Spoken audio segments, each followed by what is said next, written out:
খিলঞ্জীয়াই ভুগিব লাগিব এডভান্টেজ আসামৰ পৰিণতি। উদ্যোগ স্থাপনৰ বাবে এৰিব লাগিব ম্যাদী পট্টাৰ ভূমি। সৰুসজাইত চৰকাৰে অধিগ্ৰহণ কৰিব 28 বিঘা ভূমি। 60জন মাটিৰ গৰাকীলৈ চৰকাৰৰ জাননী। মাটি এৰি নিদিয়াৰ হুংকাৰ স্থানীয় লোকৰ।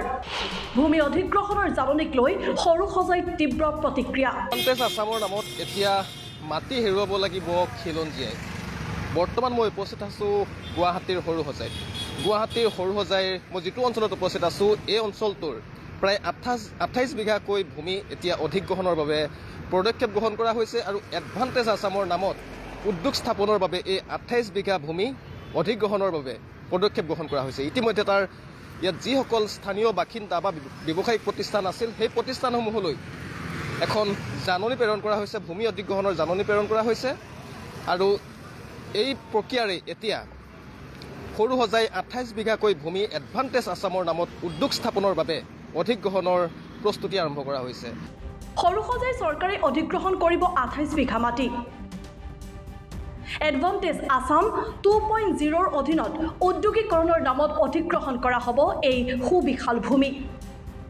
ইতিমধ্যে 63 গৰাকী ভূমিৰ অধিকাৰীলৈ প্ৰেৰণ কৰা হৈছে ভূমি অধিগ্ৰহণৰ জাননী আৰু তাৰ পাছতে তীব্ৰ ক্ষোভ প্ৰকাশ স্থানীয় লোকৰ মতে এতিয়া অঞ্চলটোত যাৱতীয় জৰীপ সম্পন্ন কৰিছে বিভাগীয় কৰ্তৃপক্ষই আৰু এই 28 বিঘা ভূমি অধিগ্ৰহণৰ লগে লগে কেইবাটাও পৰিয়ালে বাসগৃহ হেৰুৱাবলগীয়া হোৱাৰ বিপৰীতে ক্ষতিগ্ৰস্ত হ'ব সৰু ডাঙৰ ব্যৱসায়িক প্ৰতিষ্ঠান।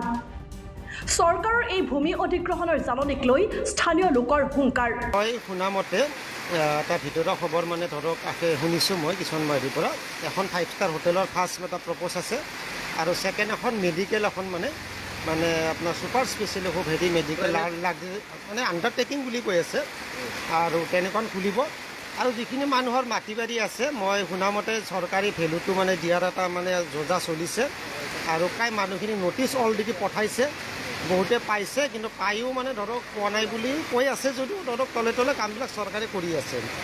আৰু দ্বিতীয়তে চৰকাৰে এনেকুৱা মানে এটা শুনা পাইছোঁ মই যে কাৰোবাৰ মাটি আছে, ঘৰ আছে, উচিত মূল্য লোৱা, কাৰোবাৰ এই ইয়াত ধৰক সংস্থাপন লাগে, সংস্থাপন দিম যদি উপযুক্ত ল'ৰা ছোৱালী আছে, মানে বিভিন্ন ধৰণৰ প্ৰলোভন এটা তাৰমানে সেই প্ৰলোভনৰ দ্বাৰা তাৰমানে কামখিনি তলে তলে কৰি আছে। ইফালে সৰুসজাইত ভূমি অধিগ্ৰহণৰ জাননীক লৈ সমালোচনাত সৰব কংগ্ৰেছ নেত্ৰী মীৰা বৰঠাকুৰ।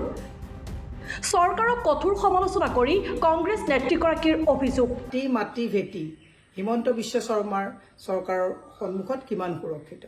এডভান্টেজ আসাম 2.0ৰ নামত এওঁলোকে বেলতলা মৌজাৰ সৰুসজাই গাঁৱৰ মানে ৰেভিনিউ ভিলেজ আৰু তেওঁলোকে প্ৰায় 28 বিঘা একঠা 8.72 লেচাজ ম্যাদী পট্টাৰ মাটি প্ৰায় 62জন মানুহলৈ তেওঁলোকে জাননী জাৰি কৰিছে যে আপোনালোকৰ মাটি অধিগ্ৰহণ কৰি তাত ইণ্ডাষ্ট্ৰিয়েল গ্ৰথ কৰিব।